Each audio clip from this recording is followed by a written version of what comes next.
Hi.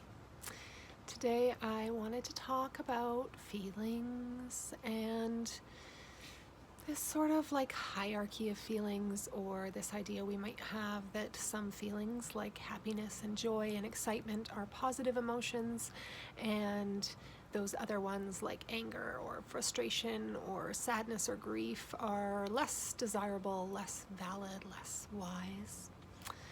And I am just a big fan of following and working with emotions, and I think when I work with people's bodies, emotions inevitably surface. So we spend a lot of time there.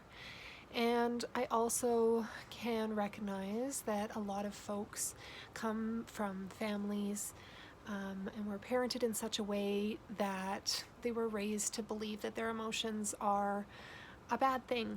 A lot of us and previous generations, when we had big feelings as little kids, we were shut down pretty hard. We might have been sent to our room or like belittled or shamed for them. And I think that the sending you to your room because you're having big feelings or giving you a timeout, like, I think about what that means to a little body and a little person. And kids rely on their attachment figures for everything, right? They can't live without their adults. They literally need their caretakers to take care of them, or they will not survive. So when we're sending a kiddo to a timeout for being angry or having a tantrum, their tantrum is met by this very real fear that they're being sent away and they don't have their caregiver, and therefore they will not survive, right? And that's a powerful experience in a little nervous system.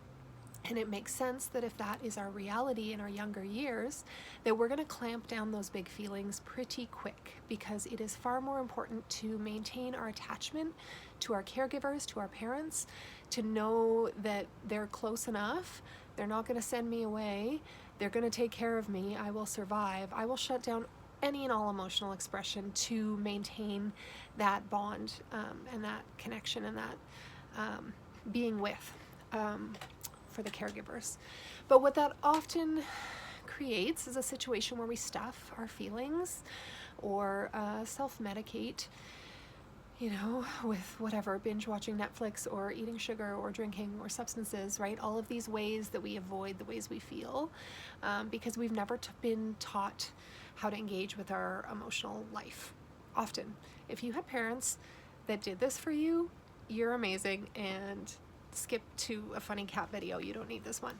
But a lot of people, and most of the people, if not all of the people I work with, come to adulthood and they have this backlog of emotional content that we need to sift through. And I think in a lot of like wellness, new age spaces, there's a term for it. It's called spiritual bypassing. But there is this idea that, your grief and your rage and all these like lesser emotions, you just need to let go of those and manifest love and light, right? Love and light. That's the important one, and we just kind of shove those negative emotions away. And I just think that is such a disservice to our grief and our rage and our other uncomfortable feelings, because they are really fantastic teachers. And humans have emotions because emotions helped us survive. They fulfill a very real need, right? The emotion of fear that makes us run away, or anger that makes us fight, that happens in the body faster than we can think. Logic our way through what is a good reaction to this perceived threat and what plans should I make, right? Emotions, it's like a shortcut, right, to getting us to act in the ways that preserve our safety. And it's a way that our body remembers prior threats and uses that information to make decisions about, what we need to do next and if we see those threats again.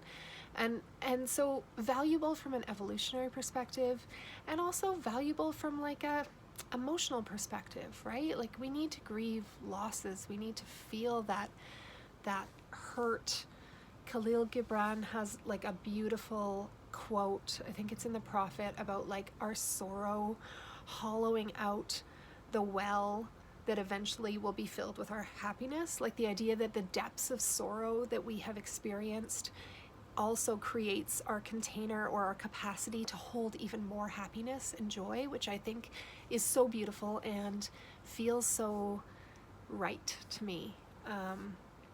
And our anger, which, you know, if you present as a female kiddo, especially, often, you know, little girls are taught to shut it down pretty quick. And, you know, anger is like so powerful, right? Anger tells us when something is not right, and it gives us that burst of energy to stand up for injustice and to stand up for ourselves and to stand up for others who have been wronged.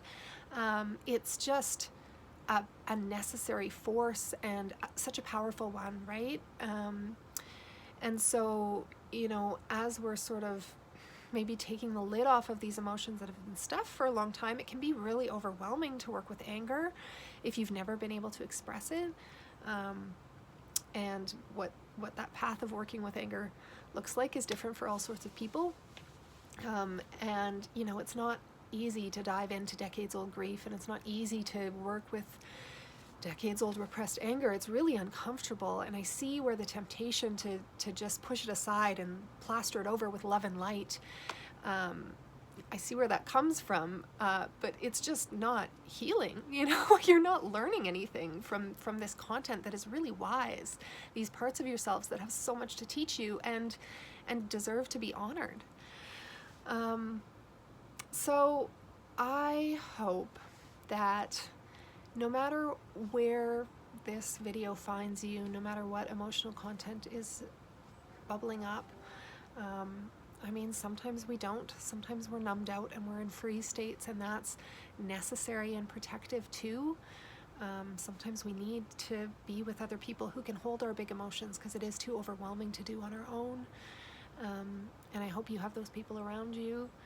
And I hope that even when those uncomfortable pieces come up to be worked, that you also know just how valuable they are, and how much of, you know, a gift and a gem and a richness that comes out of getting to know these darker, scarier, uncomfortable spots.